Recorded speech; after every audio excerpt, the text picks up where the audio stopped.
Hey, CJN podcast listeners, Michael Freeman here, executive producer. I wanted to share that the CJN has earned 6 Simon Rockhour Awards this month, the Jewish Pulitzers, as some folks call them. We took home awards for magazine writing and design, and for feature stories on a Holocaust music project, BDS on Canadian campuses, and 4 women who discovered they were sisters in their golden years, thanks to 23andMe. But we can't create award-winning journalism without your help. If you value independent Jewish journalism, please consider supporting us today at thecjn.ca/donate. End of the day, it shouldn't take courage to walk back into a synagogue. And I hate that it does right now. That's the voice of Rabbi Lisa Grushko, senior rabbi at Montreal's Temple Emanu-El-Beth Sholom synagogue, describing the emotional impact on her congregation for the last 2 weeks. In the early morning hours of June 5th, somebody smashed a synagogue window and allegedly tossed incendiary devices inside. The suspect's bail hearing is expected to proceed in a Montreal courtroom Wednesday, June 17th. Grushko says the suspect was arrested at the scene after Westmount security patrol officers spotted him at the window which he allegedly targeted behind the Sherbrooke Street landmark, which sits directly beneath 2 security cameras they installed in recent years, partly funded through nearly $85,000 in federal security grants.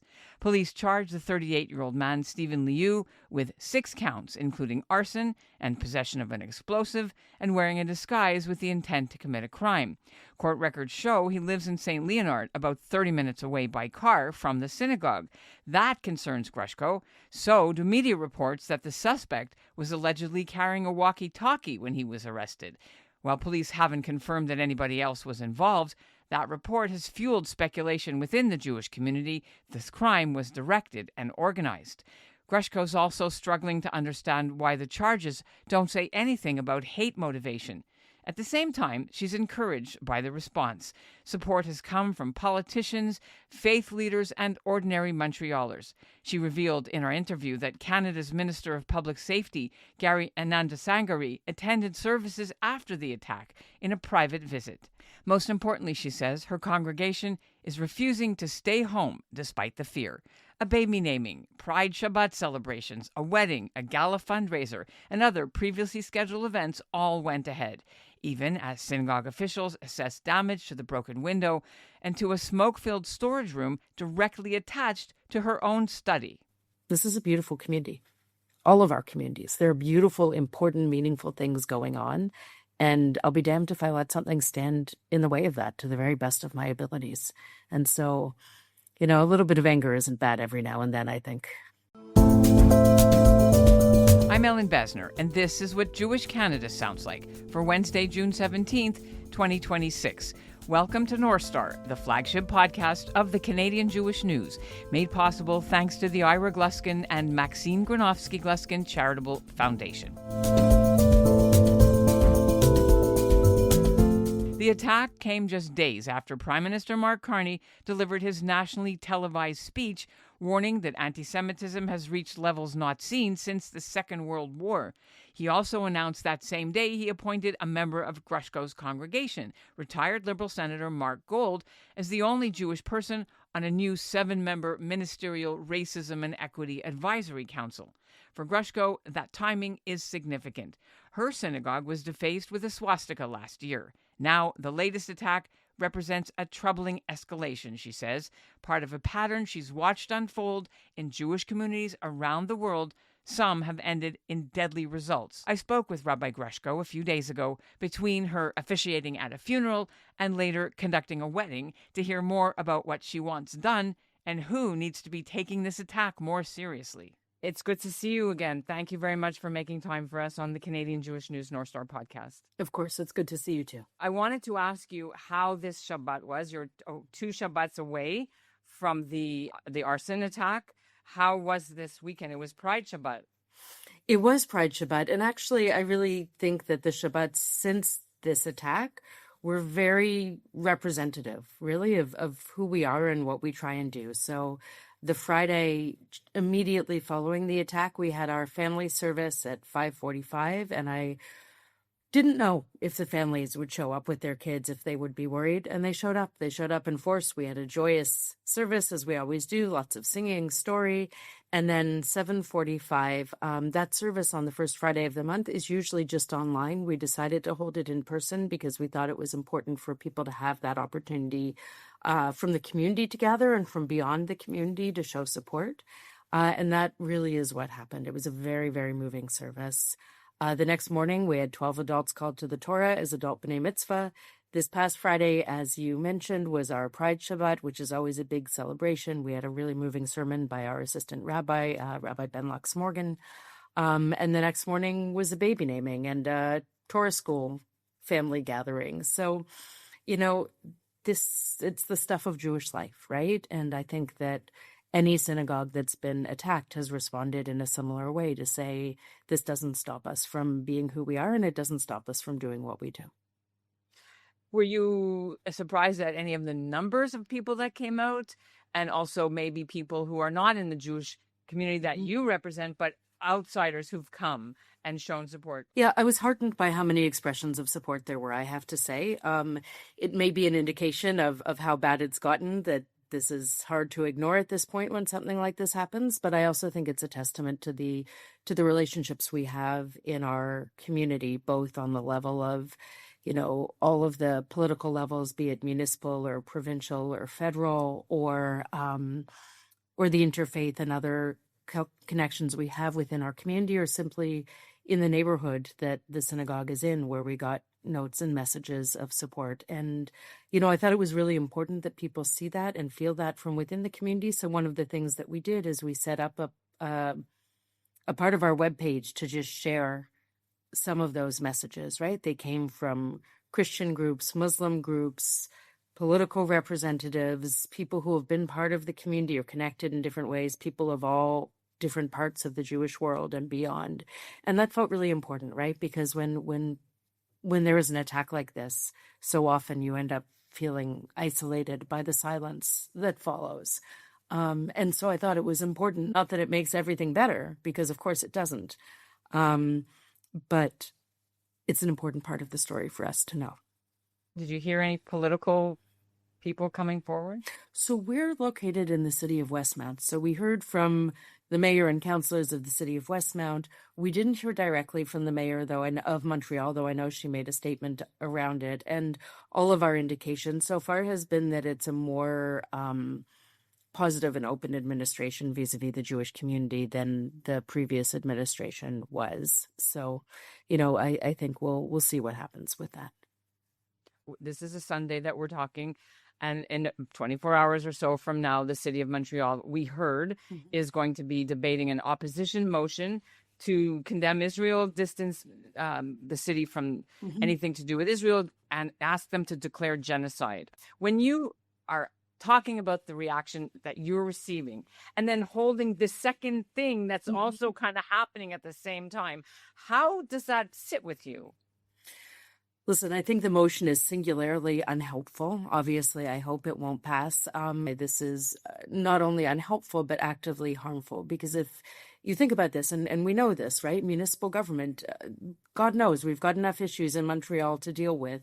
We don't need to be weighing in on international disputes, and certainly not an international dispute, which is already been inflammatory and a source of tension and violence and hate on the streets of our own city, right? It seems to me very clear that that the costs of that strongly outweigh any benefits that anybody could imagine coming from it. And so, my hope is that it won't pass. I'm not plugged in enough to know what my expectation around that should be.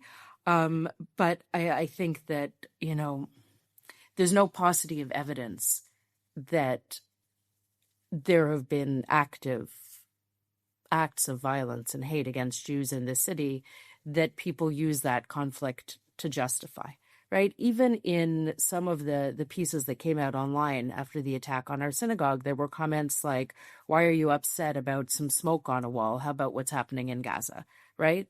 And so there's this, and we've seen this across the Jewish world, of course, that there's this justification of any act of violence against Jews based on, you know, what's said to be happening in Gaza. And it's not like what's happening in Gaza is good, or that many people I know would say that. But it shouldn't have this impact on what's happening here. We want to figure the semantics of this stuff. Anti-Zionism seems to be an acceptable form of anti-Semitism these days. And without saying that all anti-Zionism is anti-Semitic, you have to notice when it manifests that way. Somebody said that it's a bit of smoke. But the last time that you were in the news for something like this, it was a swastika. Mm-hmm. So you've said it's an escalation. What is it going to take? Or do you think it's made now clear to the wider community that this has gone from a little bit of a graffiti to something that, if you didn't have security, could have burned down the synagogue? And then do you think they are getting it now? I don't know. I would like to say yes. I do think we've gotten some level of strong and supportive responses. I think that we need to see how this case plays out, right? This was a rarity in that the person was actually caught in the act, and so it can't be said that this wasn't the person or that this isn't what happened. One of the things I said a lot to the media last Friday is that we have to pay attention, right? In Australia, in England, the Jewish community was raising the alarm, saying first there's graffiti and then there are more violent acts, and then the next thing you know, it's a shooting. And I would like to think that nobody at any level of government or society wants that to happen on their watch. I certainly don't want it to happen on mine. And so I do think we need to notice that it's not only an increase, but it's also an intensification in a dangerous way. And that requires more of a response, frankly, than we've seen. Of course, there's much commentary that this happened the week of Carney's address and that there were a number of attacks in the wake of that. And, you know, Mark Gold, who's on that committee that was announced, is a member of ours. I have the utmost respect for him. And I join with many in thinking, you know, we know some of the solutions to these problems. And if the grand announcement is another committee, then my hope is that that committee is going to show some tangible wins and accomplishments very quickly. Because, you know, I had a conversation the other day with the Canadian Minister of Public Safety, who came to the synagogue and came to our service and spent time with us. And wait, hang on. After the attack or before? After the attack. And also someone who was a high... That wasn't publicized. No, that's all right. I think it's important that some of these conversations can happen quietly and not all as photo ops. I actually think that's really important. But he was talking to us, and there was a high-ranking member of the RCMP who was talking to us, and they were asking what the state of affairs is in terms of the confidence of the Jewish community in policing and law enforcement in this country right now. And it's not good. And that's important to acknowledge, because it's not, that lack of confidence and that lack of trust isn't good for any of us on any side of this equation. Much was made of the fact that the charges against this individual didn't include anything to do with hate. It was arson and whatever, damage, carrying illegal things. What questions do you want this investigation to answer that haven't been yet? So it remains to be seen, right? And my understanding is that a hate charge can be added later on in the proceedings, even if it's not part of the initial charge. I've learned a little about how this works, much to my unpleasant surprise, and I imagine for many of your listeners as well. Apparently, the simple act of throwing a firebomb at a synagogue does not, in and of itself, qualify as a hate crime, that there has to be some evidence, some prior evidence of intent, of hateful words, of hateful actions. To me, not as a lawyer, not as a politician, but as a civilian and a Jewish community member and leader, this seems absolutely ridiculous, right? I will eat my kippah if it was totally random that this person chose to cross town into a neighborhood that wasn't where he lived in the middle of the night and multiple times threw a rock at the window to try and open it, and then threw in an incendiary device that it had nothing to do with it being a synagogue. And if that can't be named and prosecuted as a hate crime, because the impact is certainly that of a hate crime, if the act of doing it in and of itself is not enough to establish intent, then I do think that we need to to look at what does hate crime legislation look like? What's the training of the people who lay the charges, the prosecutors, the law enforcement? Is it that it's easier not to add a charge like this because it's harder to prove, and so the prosecutors want to go with what they can win? I don't know. I mean, my assumption tends to be that there are people doing their jobs with the tools they have as well as they can. I'm not assuming malice, but it also seems to me like a fundamental flaw in the system if an act like that cannot be clearly understood and charged and prosecuted as a hate crime in and of itself. Well, the Prime Minister and his Justice Minister with this new Bill C-9 is supposed to be the panacea for having a special hate crime passed. It's still stuck in the process in the Senate. Mark Gold's no longer sitting there, but others have been pushing it forward. But it's not law yet. And so, but there are other things, willful promotion of hatred. You're right. It is a high bar because he wasn't promoting hatred against Jews by speaking on the media or pamphlets or social media or carrying a sign. So it is, there are, I can understand the nuances that they have to. Right. And listen, you never. General to sign off on it. So, yeah. You never want the law to be too blunt an instrument, right? We all benefit from living in a free society. But I would like to think we can all agree that something like that crosses a line very, very clearly. And the fact is, if we didn't have the measures in place that we have, it would have been a very different story, right? The building could have burned down. It would not have taken much to make the difference between that happening and what actually happened. And so in some ways, this is it's a testament to the investments in infrastructure and in security that work. But we have to pay attention to at least two costs of that, right? One is the more practical cost of all the money that we spend on this, whether it's our money or government money, all of the time and attention we have to give to this. What could we be doing with that time and with those resources to build our community in beautiful, meaningful ways that gets diverted towards that, number one. And number two is I really don't want us to find ourselves in a situation as Canadian Jews where our new normal is that we live in protected fortresses.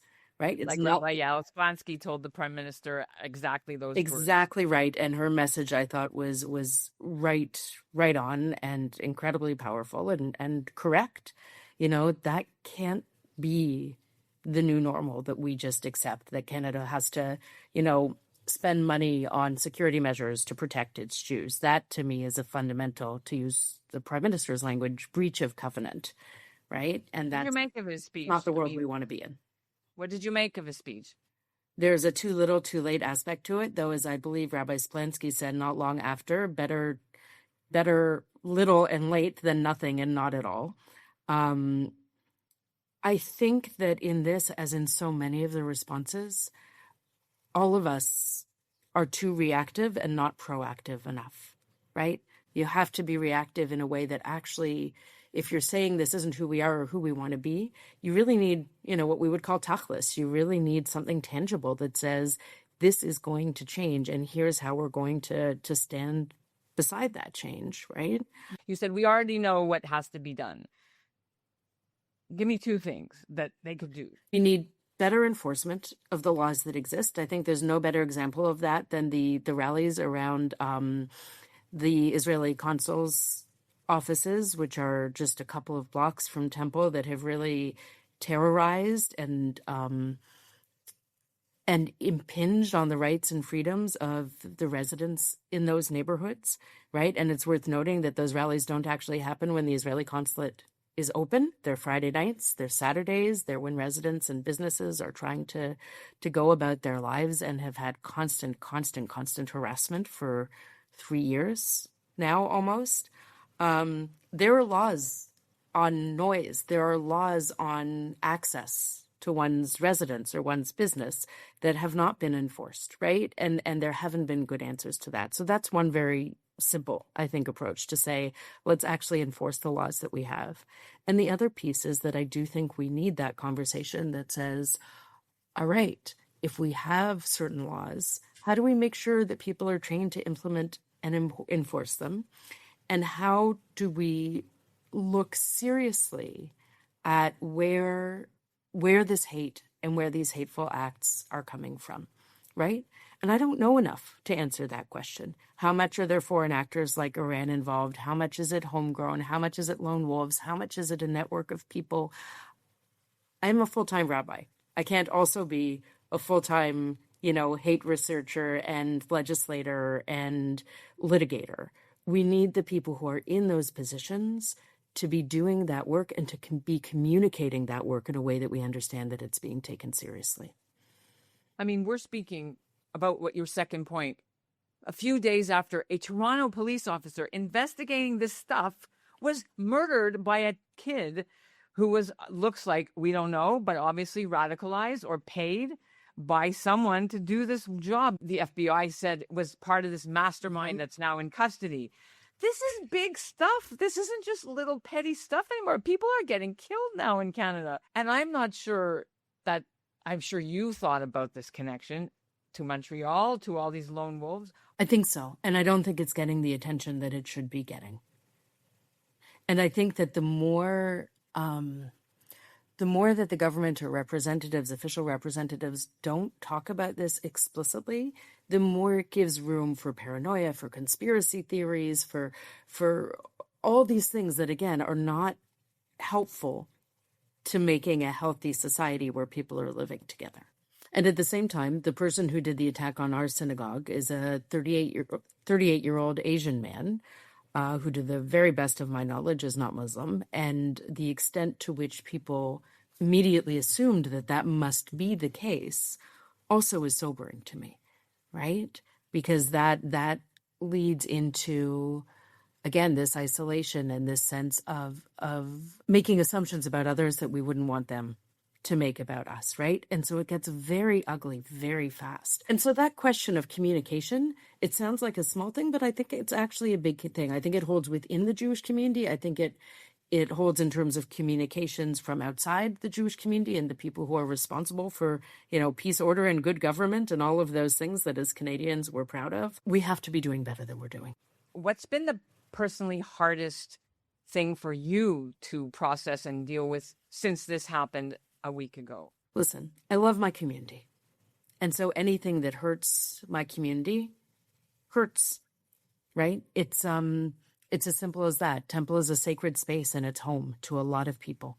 And I don't want anything getting in the way of that. And kudos to the community for showing up, for being resilient. End of the day, it shouldn't take courage to walk back into a synagogue. And I hate that it does right now. And so that's tough.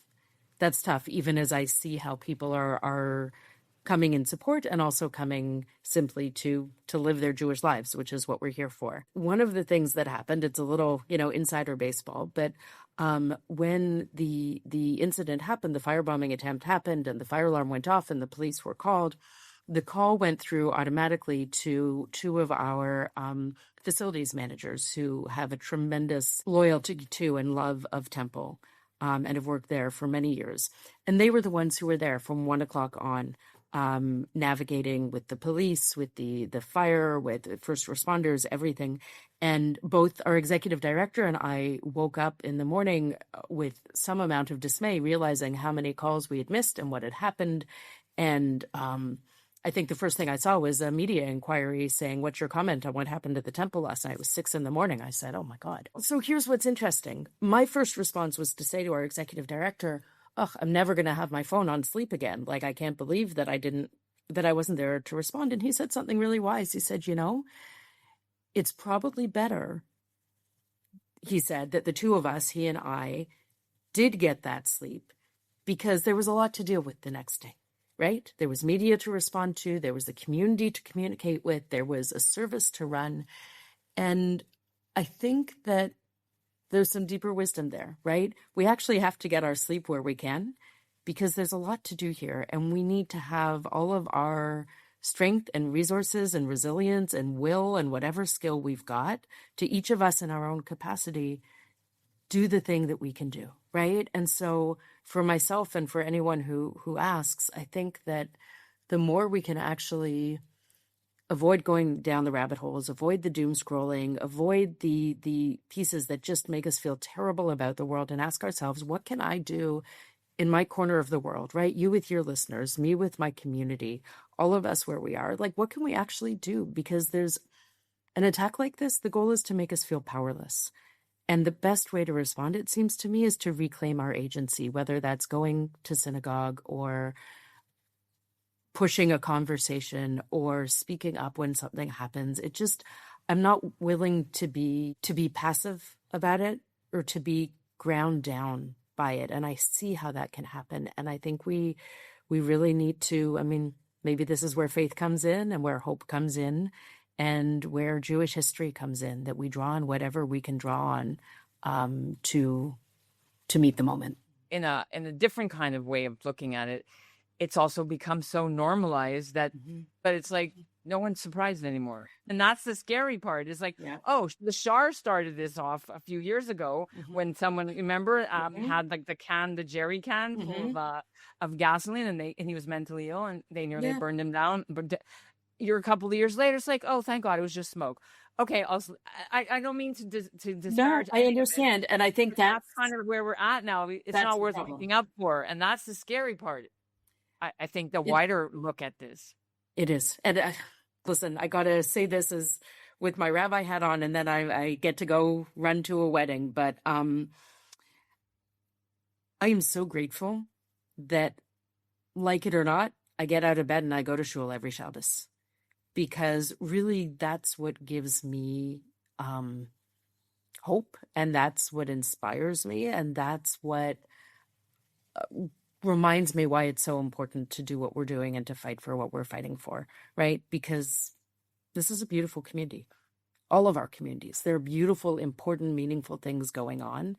And I'll be damned if I let something stand in the way of that to the very best of my abilities. And so, a little bit of anger isn't bad every now and then, I think. Can you just briefly say what the extent of the damage was, financial? Do you have any estimates yet? And exactly what room it was? It's still being calculated. In a way, the cost was the cost of anticipating the damage, right? And so now we've got to repair a window, but because that window let smoke in but not fire, we don't have a bigger issue in terms of that piece. This person who did the attack chose to do so right between two security cameras. Whether they were aware of that or not, I don't know. So we've got those in place. We have other measures in place. Like everyone, we can't talk about all of them. But the damage, the physical damage and the cost of the physical damage is not at all what concerns me. It's the damage to this sense of security and belonging of Jews in Canada that we've seen being worn away for these past almost 3 years now. That's the damage that needs recovery and repair and response. What room was it? Can you say? Yeah, there's a back room to my study where we keep books that we give to our conversion students and our wedding couples. It's where all the old Purim costumes get stored. Honestly, the room's a bit of a mess. Not my first thought, but one of the top 5 was, oh man, this room is a mess, and now there's all kinds of people going into it. But it's a space that we're lucky to have, that we just keep some of the stuff of Jewish life. And it is, right adjoining, it's directly adjoining my own study where I work, where I meet people, where I write. I've been there. You've been there. So, I didn't realize that. Yeah, it's right there. Did you take this more personally at all, or no? Because it was like literally your office. Yes and no. I feel like anywhere in the building, I'd take it personally. And any of us who are connected to Temple would take it personally. Does it, there's a certain amount of risk in anything we do. This isn't something that should involve risk, but it's not like anything that happens is going to keep me from going in there. You said Westmount security. So the police of Montreal, SPPM, are not in charge, or they are? They are, but they all work in coordination. Which just had a big scandal. Friday night at 10:30 at Correct. night, I was like, oh my God, some synagogue's been hit. And I was looking at it. I know some people were not online. Thank God it wasn't Jewish, but it was actually this whole thing about racist cops in Montreal North. It's really Montreal quite bad. North that were like fired. So what kind of, when you see this, What kind of confidence can the Jewish community have that this police force is actually on doing something? Listen, I've met and spent time with the current police chief. I do think he's trying. I think the fact that he owned up to what was going on in terms of this recent racism in the force is significant, and that there are consequences is significant. And I think as Jews in this city and in this country, we have to care about that too. You know, we can't kind of retreat back into saying, well, nobody cares about us. We're not going to care about anybody else anymore. We're not going to invest in speaking up against racism or other forms of religious discrimination. We have to keep showing up for those things. We have to keep caring about those things. I really do think, as insidious and particular and strong as anti-Semitism is, and as much as we've been sold out in some ways by some of the communities we thought would stand with us, we still have to care about what's going on in our society as a whole and be a voice for this being a place where everybody is safe, right? It just, as long as anyone is under attack, all of us are less safe. And I wish that was a shared understanding, but we can at least model it to the best of our abilities. Yeah. Thank you so much for giving me this extended look into what you've been going through and your congregation's been going through since last Friday morning. Thank you so much.